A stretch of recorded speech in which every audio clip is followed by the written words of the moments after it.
Assalamualaikum warahmatullahi wabarakatuh. Semangat pagi, salam sejahtera untuk kita semua. Salam perspektif. Pada episode kali ini kita akan berbicara tentang Pancasila.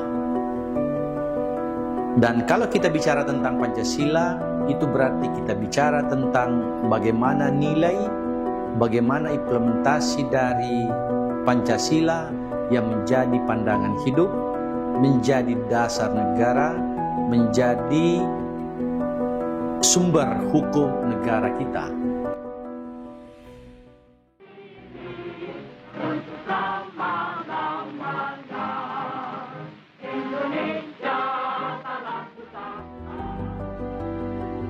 Perjalanan Pancasila sebagai sebuah ideologi tentu sangat panjang, dan sebelum menjadi dasar negara yang kita lahirkan di negara kita, tentu banyak hal, banyak dinamika yang terjadi pada saat itu. Hari ini kalau kita bicara tentang Pancasila untuk masa depan, kita bisa membagi bahwa Pancasila itu dalam konteks pendidikan tentang Pancasila, pendidikan melalui Pancasila, dan pendidikan untuk Pancasila. Kalau kita bicara tentang pendidikan tentang Pancasila, itu berarti bahwa kita akan berbicara tentang pengertian, kita akan berbicara tentang fungsi dan kedudukan Pancasila dalam kehidupan berbangsa dan bernegara. Kalau kita bicara tentang pendidikan melalui Pancasila, maka kita akan bicara tentang isi Pancasila yang di dalamnya ada nilai-nilai yang kemudian tertransformasi ke dalam norma sosial dan norma kehidupan berbangsa dan bernegara. Dan kalau kita bicara tentang pendidikan untuk Pancasila, maka kita akan bicara tentang bagaimana kajian, bagaimana nilai-nilai Pancasila ini kita pandang dalam tatanan kehidupan berbangsa dan bermasyarakat. Oleh banyak ahli dikemukakan bahwa kalau kita bicara tentang Pancasila, bicara tentang melalui Pancasila, bicara tentang pendidikan untuk Pancasila, maka kita bicara tentang knowing Pancasila, kita bicara tentang doing Pancasila, dan kita bicara tentang building Pancasila.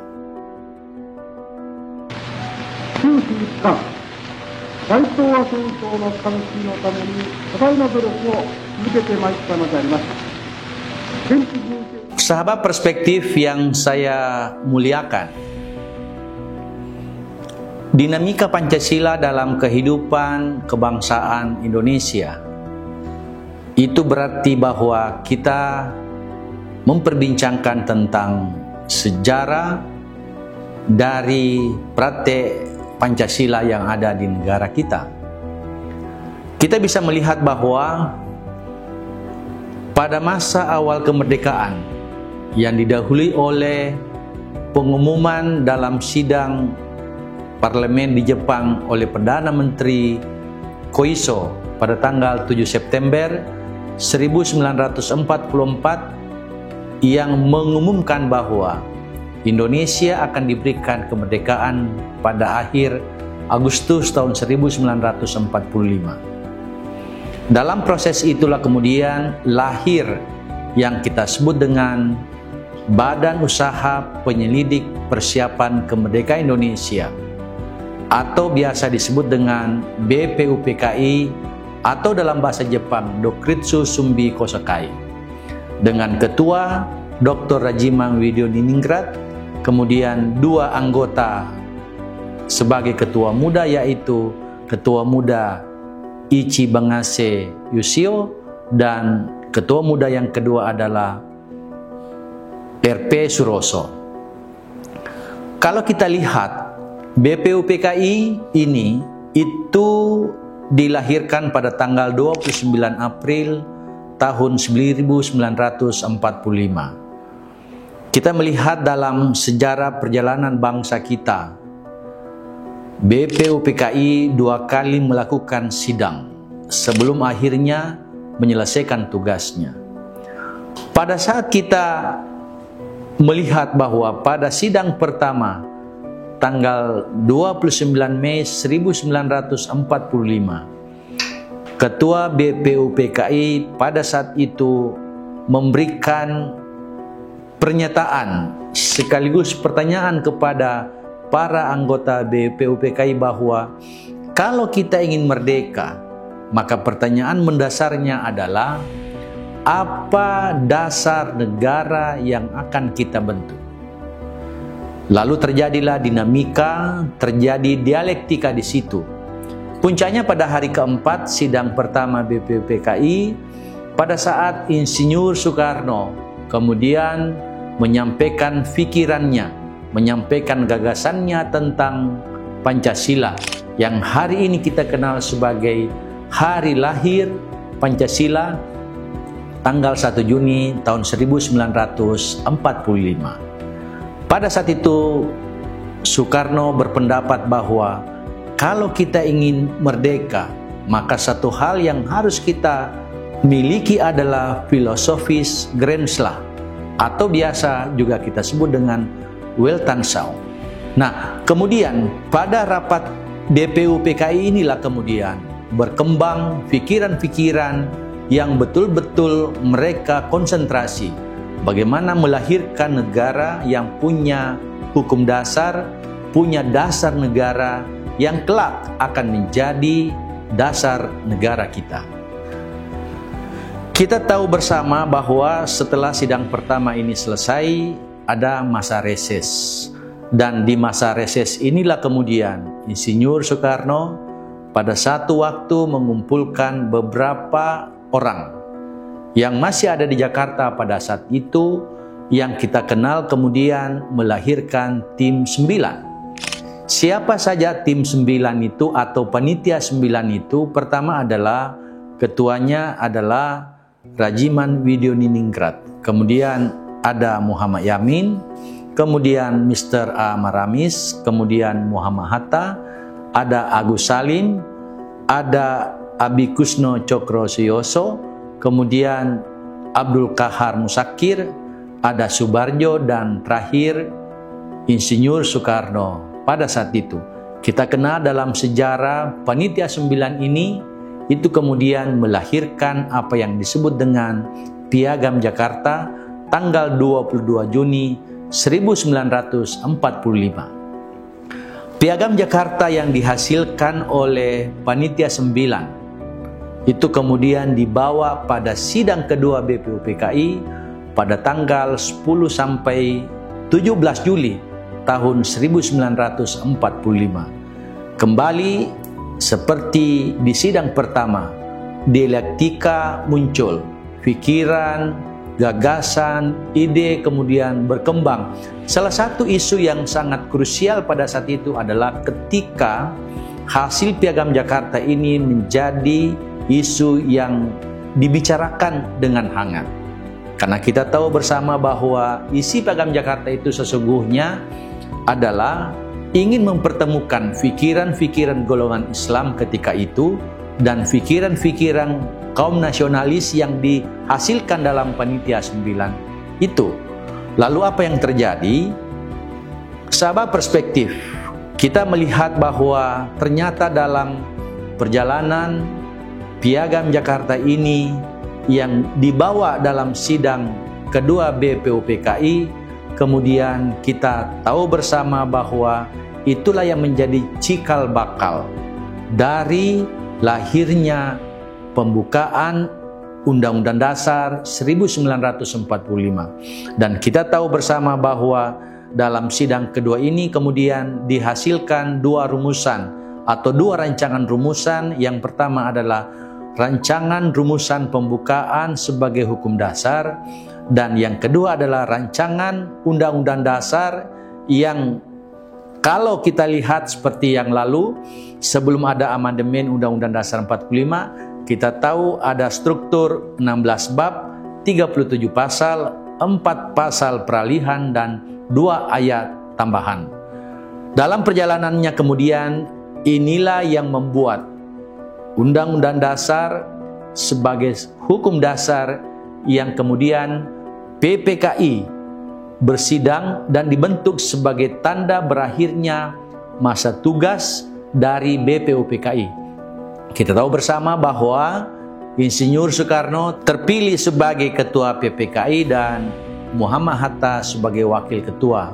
Dalam perjalanan bangsa inilah kemudian pada tanggal 18 Agustus 1945, sehari setelah proklamasi kemerdekaan, telah disahkan Undang-Undang Dasar Negara Republik Indonesia yang di kemudian hari kita kenal sebagai Undang-Undang Dasar Negara Indonesia tahun 1945, dan pengangkatan Presiden dan Wakil Presiden, Presiden Soekarno dan Wakil Presiden Muhammad Hatta, dan yang ketiga adalah pembentukan Komite Nasional Indonesia Pusat KNIP.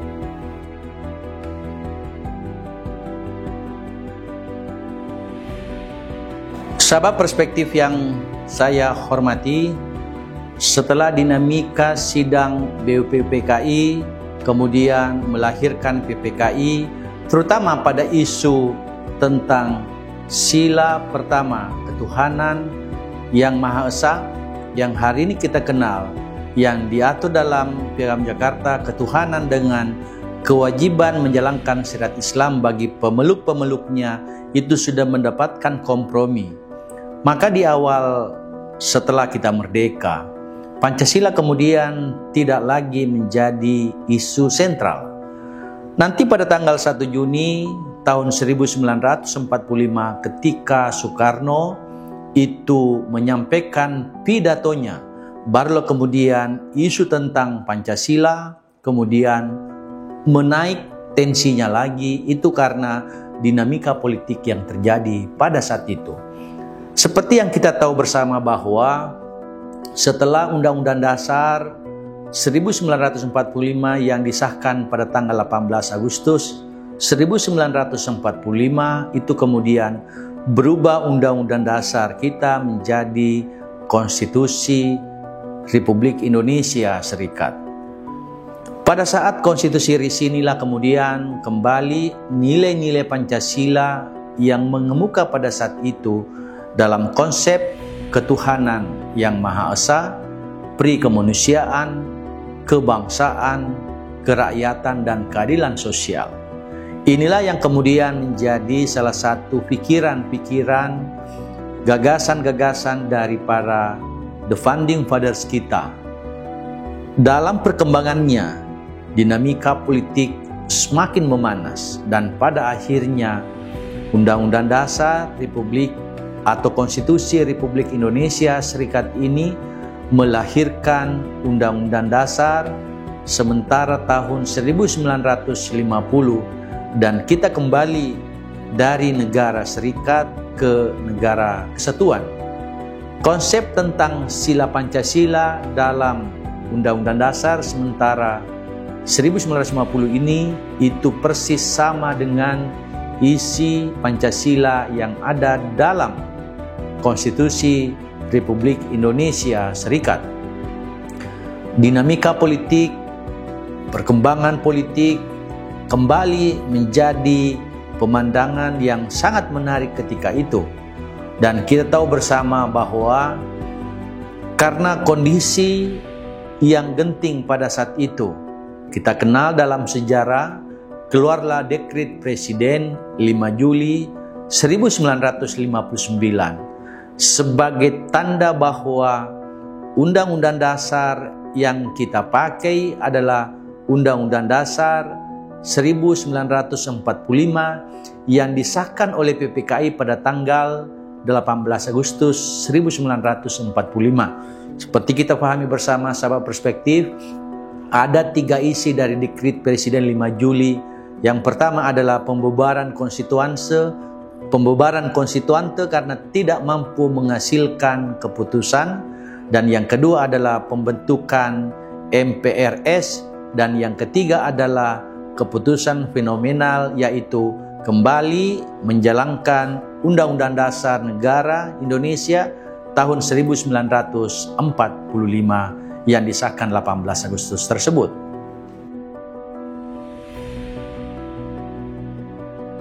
Dinamika Pancasila juga kita bisa lihat dari masa Orde Lama. Seperti kita tahu bersama bahwa masa Orde Lama ini dipersonifikasi dengan kehadiran Presiden Soekarno. Sejak munculnya Dekret Presiden 5 Juli 59, itulah tanda di mana Orde Lama sedang berjalan. Dan itu berakhir pada tahun 1966. Pada masa Orde Lama kita tahu bersama bahwa Pancasila kemudian dijadikan isu sentral oleh Presiden Soekarno, dan di banyak forum beliau selalu menyampaikan bagaimana kita bangsa Indonesia harus mengamalkan nilai-nilai Pancasila. Kemudian dalam perkembangannya kita tahu bersama bahwa ternyata di banyak forum Presiden Soekarno memposisikan Pancasila dalam konteks revolusi Indonesia. Beliau pernah menyebut satu istilah yang namanya jarek. Jarek itu adalah jalan revolusi kita. Inilah pertanda bahwa pada saat itu sesungguhnya Pancasila kemudian digeser posisinya sebagai posisi normatif menjalankan Pancasila dan Undang-Undang Dasar 45 menjadi manipol, usdek dan nasakom. Inilah kemudian menjadi pintu utama mengapa tanggal 11 Maret 1966 keluar surat perintah 11 Maret tahun 1966.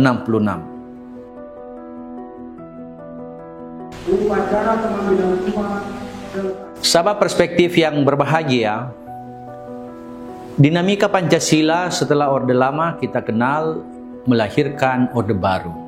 Orde Baru ini sendiri dari lintas waktu tahun 1966 sampai 1998.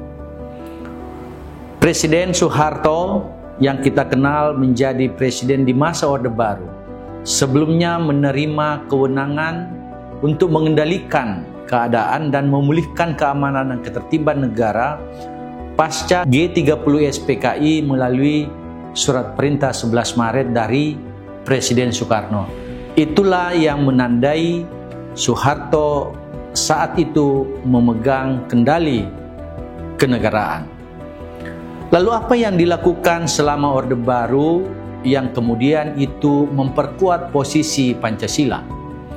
Kita bisa menyebut beberapa contoh aktivitas dan program yang kemudian memperkuat posisi Pancasila. Yang pertama adalah dalam Simposium Nasional di Universitas Indonesia tahun 1966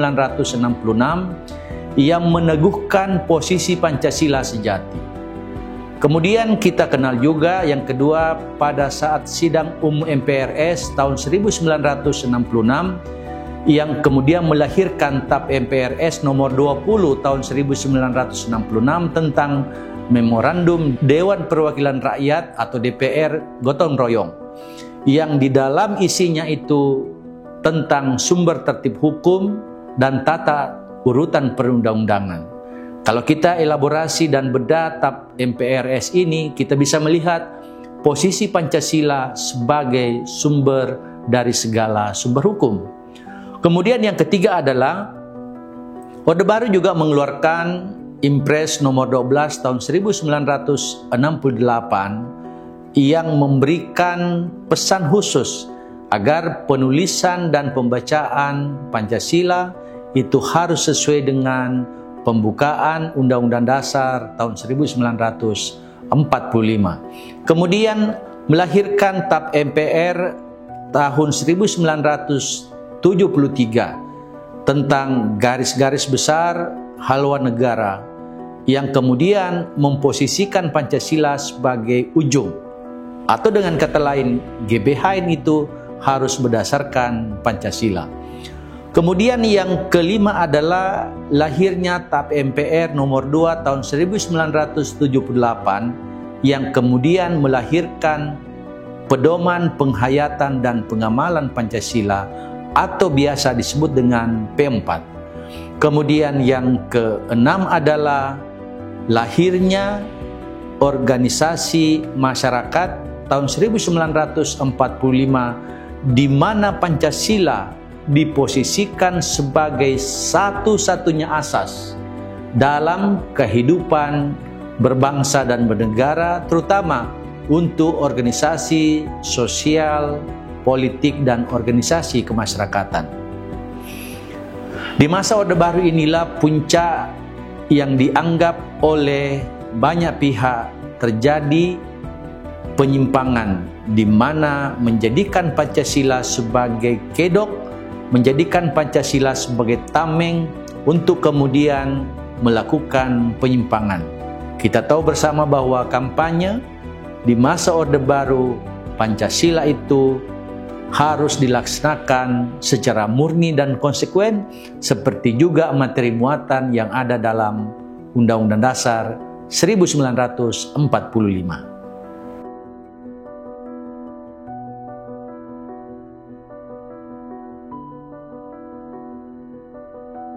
Sahabat perspektif yang saya hormati, saya muliakan, dinamika berikutnya dalam menjalankan Pancasila adalah pada masa reformasi. Seperti yang kita kenal bersama bahwa di masa reformasi ini sesungguhnya adalah ujung dari tumbangnya Orde Baru karena krisis legitimasi secara politik yang juga didorong oleh adanya krisis moneter dan krisis ekonomi tahun 1998 yang pada akhirnya pada tanggal 21 Mei 1998 kita tahu bersama bahwa Presiden Soeharto meletakkan jabatannya sebagai presiden dan kemudian itu digantikan oleh Wakil Presiden Baharudin Yusuf Habibie. Tentu ada yang bertanya, mengapa Orde Baru yang sejak awal ingin menjalankan Undang-Undang Dasar 45 dan Pancasila secara murni dan konsekuen itu bisa tumbang? Tentu banyak yang menjadi sebab, tapi pengalaman-pengalaman buruk yang ada pada masa Orde Baru sesungguhnya itulah yang menjadi pemicu dari tumbangnya Orde Baru. Lalu kemudian pada masa reformasi ini kita kenal tahun 98 lahir dengan berbagai tuntutan dari kelompok reformis, kelompok masyarakat. Paling tidak ada 6 yang menjadi tuntutan kaum reformis pada saat itu. Yang pertama adalah amandemen terhadap Undang-Undang Dasar 45. Kita tahu bersama bahwa materi muatan yang ada dalam Undang-Undang Dasar 45 sebelum amandemen itu dianggap banyak justru menjadi lokomotif dan penyebab dari tumbangnya kekuasaan Orde Baru yang semakin sentralistik. Terus yang kedua adalah penghapusan kebijakan atau doktrin dwi fungsi ABRI yang kemudian juga kita tahu bersama sejak saat itu tata kelola Angkatan Bersenjata Republik Indonesia juga semakin baik. Kemudian yang ketiga adalah penegakan hukum, penegakan hak asasi manusia, dan pemberantasan korupsi, kolusi, dan nepotisme atau KKN. Terus yang keempat adalah otonomi daerah. Yang kelima adalah kebebasan pers, dan yang keenam adalah mewujudkan kehidupan yang demokratis. Inilah sesungguhnya yang jadi penyebab dari aspek-aspek yang buruk yang kemudian kita harapkan pada masa reformasi ini itu bisa kita dapatkan semua, bisa kita lakukan sesuai dengan amanat reformasi. Di awal reformasi kita tahu bersama bahwa isu tentang berbagai tuntutan ini kemudian juga memposisikan Pancasila semakin terpinggirkan karena orang selalu menghubungkan Orde Baru, Undang-Undang Dasar 45 dan juga Pancasila. Itulah yang menyebabkan beberapa waktu kemudian setelah reformasi, isu-isu tentang pembicaraan Pancasila itu semakin berkurang. Namun kita tahu bersama bahwa sebenarnya setelah kita mengalami reformasi, banyak pihak yang kembali mempertanyakan, sebenarnya negara kita, bangsa Indonesia yang ingin dibangun adalah bangsa yang berdasarkan Pancasila.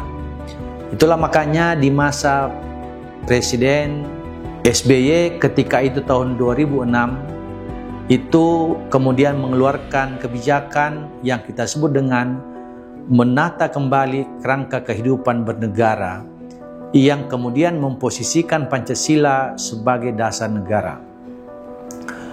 Bahkan di masa itu Presiden SBY meminta secara resmi untuk masyarakat kita menghentikan perdebatan Pancasila sebagai dasar negara. Lalu di masa atau era Jokowi, kita kenal sebagai bagian dari kontribusi penguatan terhadap Pancasila adalah lahirnya apa yang kita sebut dengan UKP PIP atau Unit Kerja Presiden Pembinaan Ideologi Pancasila yang kita kenal lahir berdasarkan Peraturan Presiden nomor 54 tahun 2017 yang dalam sehari-harinya, dalam operasionalnya kemudian disempurnakan, direvisi melalui Peraturan Presiden nomor 7 tahun 2018 yang kemudian melahirkan apa yang kita sebut kenal sampai saat ini adalah Badan Pembinaan Ideologi Pancasila BPIP yang bertanggung jawab langsung terhadap pengembangan, pemasalan, dan menghidupkan kembali nilai-nilai Pancasila kepada Presiden Republik Indonesia. Di masa pemerintahan ini juga kita bisa mengenal paling tidak ada 3 poin penting. Yang pertama adalah TAP MPR nomor 4 tahun 2001 tentang etika kehidupan berbangsa, yang kemudian isinya itu juga memposisikan Pancasila sebagai bagian yang harus kita jalankan. Terus yang kedua, TAP MPR nomor 5 tahun 2000 tentang pemantapan persatuan dan kesatuan nasional yang juga memposisikan Pancasila sebagai bagian dari acuan berpersatuan dan kesatuan yang harus kita jalankan. Dan yang terakhir adalah kita mengenal pada masa-masa itu Majelis Permusyawaratan Rakyat Republik Indonesia kembali gencar melakukan sosialisasi terhadap 4 pilar konsensus nasional. Yang pertama adalah sosialisasi Pancasila, Undang-Undang Dasar 45, Bhinneka Tunggal Ika, dan Negara Kesatuan Republik Indonesia NKRI. Sahabat perspektif yang berbahagia, tentu di masa reformasi ini, hari ini kita melihat pesan kepada masyarakat Indonesia, kepada para mahasiswa bahwa ternyata di masa reformasi ini keinginan kita untuk menjadikan Pancasila sebagai pandangan hidup, sebagai dasar negara, sebagai hasil jenius dari para the founding fathers kita dalam menghasilkan Pancasila kembali menggugah pikiran kita, kembali menggugah aktivitas kita untuk kemudian menjadikan Pancasila sebagai kepribadian bangsa yang tentu dapat kita andalkan. Wassalamualaikum warahmatullahi wabarakatuh. Sampai jumpa pada episode berikutnya.